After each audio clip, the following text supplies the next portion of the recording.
When Nicholas Herbert inherited his brother's failing farm, he thought he was accepting a burden.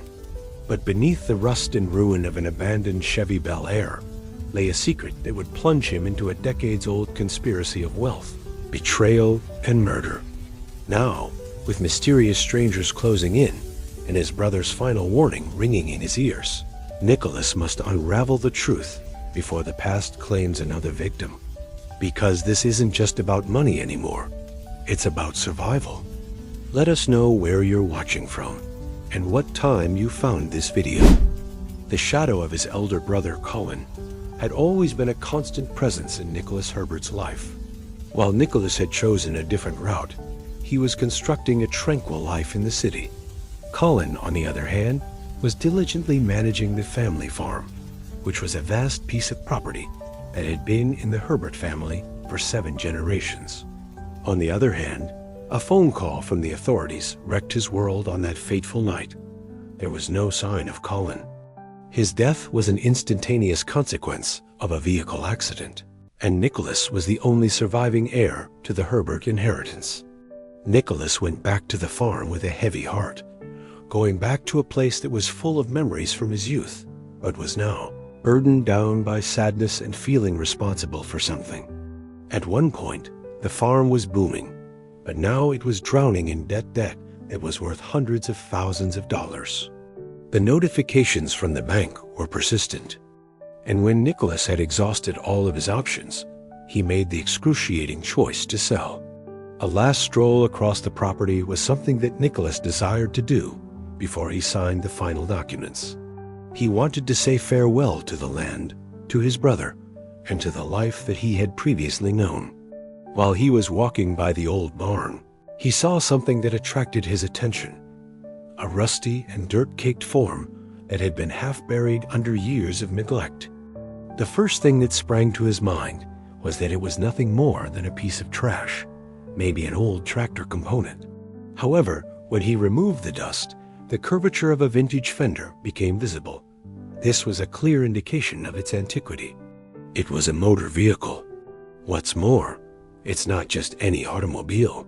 It's a Chevrolet Bel Air from 1957, with chrome that used to shine but has now become dull.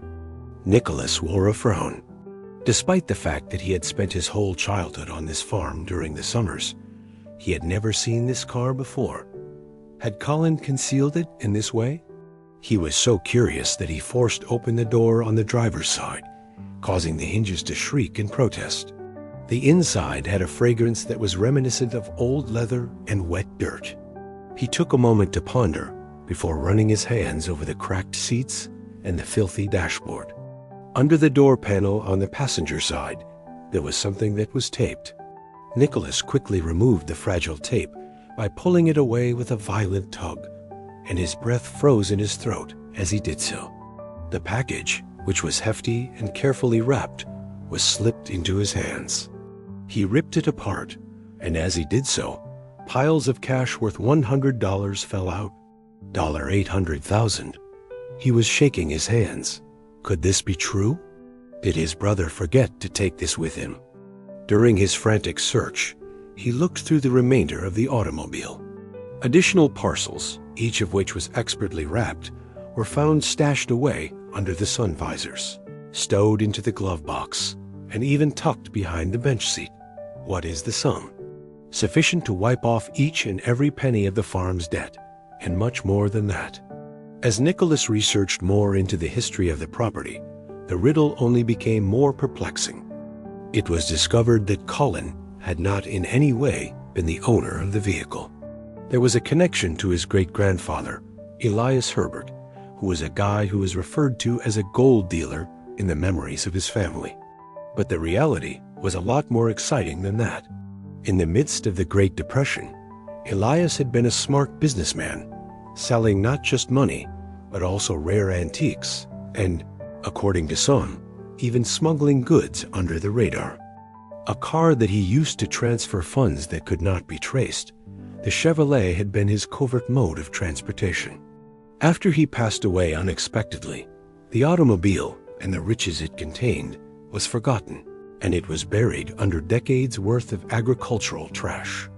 It is obvious that Colin came into it by accident, but he was unable to inform anybody about it. Nicholas accomplished the inconceivable by rescuing the farm while he was in possession of the money legally, since the automobile was on his land. Debts were forgiven. All of the bank's dangers were eliminated. Additionally, the Herbert land breathed again for the very first time in a number of years. But Nicholas did not depart from that point. It was a shining remembrance of his family's history that he brought back to life by restoring the vintage Chevrolet. After that, he reopened the farm in his brother's honor, not only as a functioning farmhouse, but also as a museum of Herbert family history, where he displayed the automobile and the extraordinary narrative that was associated with it. Visitors now flock from all over the world, driven by the story of the brother who discovered the hidden treasure and the money that was buried. Where does Nicholas stand? Never once did he relocate back to the city. That is because there are moments when the past does not just remain buried. When you least expect it, it will come back to it. Nicholas was standing in the golden light of the setting sun, marveling at the repaired 1957 Chevrolet Bel Air. The chrome on the car was shining as if it had just come off the production line because it had been restored, even though it had been on the verge of being lost for good. The farm was now thriving, with its fields being green, its barns being renovated, and its heritage being safe. Nevertheless, a nagging idea continued to remain in his mind as he ran his fingertips down the flawless surface of the automobile. The question is why Colin had never informed him about the money. Nicholas discovered a minor unevenness in the floorboard under the driver's seat when he was cleaning the inside of the Chevrolet one evening. He pulled it up out of curiosity, and his heart stopped beating. A yellowed envelope that had been sealed with wax and stamped with the Herbert family insignia was concealed under the metal with a screwdriver. He shattered the seal with shaky hands and unwrapped the letter that was contained inside. Colin's handwriting was unmistakable, the writer said. Nick, therefore, I am no longer here if you are reading this. Also, if you were successful in finding the automobile, you will have also discovered the money. I had no intention of keeping anything from you, but there are certain secrets that are quite risky. Elias, our great-grandfather, was involved in more than simply the gold trade. The network of individuals who transferred riches covertly, particularly during the Great Depression, included him as a member. He was a part of something larger, but not every single one of them was truthful. Some people might resort to murder in order to regain what they had lost. Not only was he the owner of the money in this vehicle, within the organization known as the Silent Trust, it was a member. Also, they do not overlook the debts. In the previous year, I discovered the automobile by chance. After a week had passed, a guy arrived who inquired about it. He was aware of some aspects of our family that no one else ought to be aware of. Because I was quite terrified, I concealed the automobile, concerned about you. Don't put your faith in anybody, Nick, if they come seeking for you. Not even the law enforcement? E.H. Farms is the name of the safe deposit box that can be found at First National. We have a picture of our youth in the attic, and the key is pasted underneath it. Everything will be explained by it. It is my regret that I was unable to inform you in person. Colin. A chill went through Nicholas's veins. On that particular evening, he made his way up into the attic, where the beam of his flashlight was filled with dust. Behind the old photograph of him and Colin when they were both little boys, he discovered a tiny key. It was the next morning that he found himself standing in the vault of First National Bank, slipping the key into a metal box that had corroded. Here were 3 items found inside. The Herbert family is due money from the Silent Trust, and a ledger that lists the names, dates, and sums owing to them. The sum is $2.7 million in total. A map with sites marked on it, where it was believed that Elias had concealed further assets. A newspaper item which dates back to 1934 and describes the unsolved death of a banker who was connected to the trust. The hands of Nicholas trembled. It wasn't simply a lucky break. The money in the automobile was really a down payment on the car, and someone in the world wanted to get it returned. After a period of 2 days, a black automobile arrived on the gravel driveway. It was a guy dressed in a fitted suit who emerged from the building, his grin too acerbic and his eyes too analytical. "Mr. Herbert," he said, raising his hand into the air, "currently, I am employed with the Historical Preservation Society. It would be a great honor for us to include your family's farm in our next magazine." However, Nicholas saw that the man's stare continued to remain fixed on the Chevrolet. Also, the slight scar that ran down his left cheek, which was exactly the same as the one in Elias's ledger entry. Nicholas made an effort to smile politely as the guy looked over the Chevrolet with a degree of attention that was a little bit excessive. "Historical Preservation Society, huh?" Nicholas said as he moved in a stealthy manner between the guy and the vehicle. "Funny, I've lived here my whole life and never heard of you."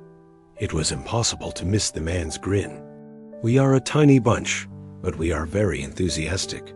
Before he was involved in that horrible accident, your brother Colin was really having conversations with us." The thought sent a shiver down Nicholas's spine.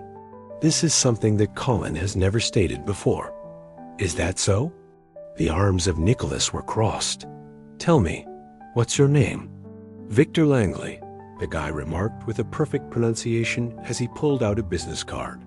In the writing that was embossed, it was written, "Victor Langley, Director of Archival Research, Historical Preservation Society." On the other hand, Nicholas was not misled. It is the scar. The manner in which Victor's fingertips remained close to the pocket of his jacket. The manner in which his eyes kept straying to the trunk of the Chevrolet. History was not the reason this guy was here. The money was the reason he was here. Victor was offered a tour of the property by Nicholas, who went along with the plan. During their stroll, he quietly directed them in the direction of the ancient storm cellar, which was a dilapidated and mostly forgotten building located close to the boundary of the land. Nicholas lied as he pulled up the rusting doors and said, "Colin kept some of our family's oldest artifacts down here." Christopher was lying. "Care to take a look?" Victor paused for a while before nodding, his self-assurance remaining unshaken. It was a terrible error. Immediately, as Victor entered the building, Nicholas slammed the door shut and flung the hefty lock into the ground. "What the hell are you doing?" Inside, Victor let out a shout while banging his fists on the metal. "Asking the questions now," Nicholas replied in a chilly tone. "Who are you, in true honesty? Also, what do you want with the money that belongs to my family?" There was a prolonged pause. Then, "You have no idea what you're dealing with, Herbert," Victor said in anger. "There is no forgiveness in the silent trust. Furthermore, it does not forget." After keeping Victor under control for the time being, Nicholas made a beeline for the Chevrolet. The automobile was the key to unlocking the enigma if there was any more to it. When he opened the hood, he was looking for anything that was out of place, and there found it. Near the engine block, there is a tiny metal chamber that has been welded. Another key, this one with a serial number, was discovered inside, along with a letter written in Elias's spidery handwriting, which read as follows: "Please give the item to LV at the Red Diamond if it is located. Do not put your faith in anybody else." That Crimson Diamond. Nicholas was familiar with the location, which was a speakeasy that had been abandoned for a long time and was located on the outskirts of the town. Was this the location where Elias had concealed the remaining portion of the trust's wealth? Nicholas's thoughts were racing as he began to speed toward the Red Diamond. On the other hand, when he approached the abandoned building, he saw that there was already another vehicle parked outside, and it was a sleek black automobile. There was support available for Victor. Nicholas snuck inside by crouching low and making his way through the decaying floorboards, which creaked beneath his weight. Dust was heavy in the air, and there was a slight inhalation of the aroma of aged whiskey. Then, a voice could be heard coming from the darkness. "Took you long enough." With a handgun holstered at her hip, a lady who seemed to be in her early 60s and with piercing eyes walked into the faint light. "LV, I presume?" In a wary tone, Nicholas remarked. "It was Lillian Vance," she went on to say, "Elias's companion in life, and the one and only person who is still aware of the whole truth." She threw a battered ledger in his direction. "To put it simply, youngster, the silent trust wasn't just about money. The issue was one of fairness. And your brother lost his life while defending it." In the process of Nicholas flipping through the ledger, the puzzle pieces began to fit together. Over the course of the Great Depression, the trust had been a coalition of affluent families who had pooled their money in order to defeat unscrupulous bank workers. However, when Elias found out that there was corruption going on inside their ranks, he took the money back and kept it out of sight. Lillian handed Nicholas a picture that had become smudged with age. "Colin found the car, but he also found this," she added. The image showed Elias standing beside a group of individuals, one of whom had a remarkable resemblance to Victor Langley. The words, "That's Victor's grandfather," were said by Lillian. "He is the one who is responsible for Elias's death. In addition, Victor is now here to complete the task." The entry was disrupted by a loud collision. Victor had successfully escaped. The firearm was drawn by Lillian. "You grab the ledger and run away with it. He will be repelled by me." "No," Nicholas said in a resolute manner. "This ends tonight." Nicholas did the one thing that no one anticipated he would do, as Victor came in with his rifle leveled. He reached for his phone and pressed the play button. The voice of Victor himself resounded across the room. "The silent trust does not forgive. Furthermore, it does not forget." "Yes, you are correct," Nicholas said, "and neither do I." In the midst of the sound of police sirens wailing outside, Victor rushed forward with a curse. While he was on his way there, Nicholas had phoned Sheriff Dawson and sent him the tape they had made. During the time when Victor was being taken away in handcuffs, Lillian gave Nicholas a shoulder tap from behind. Elias would have been proud. The Herbert name was vindicated once the truth was brought to light. The remaining trust money were retrieved from a vault that was concealed under the Red Diamond. These funds are sufficient to ensure the farm's continued existence for many centuries to come. Nicholas transformed the premises into a monument for Colin, with the Chevrolet serving as the focal point of the memorial. What about Lillian, on the other hand? She became a frequent visitor, bringing with her tales of Elias, the trust, and the continued legacy that Nicholas was now responsible for carrying on. Since there are certain mysteries that are worth discovering. Also, there are certain families who are worth fighting for.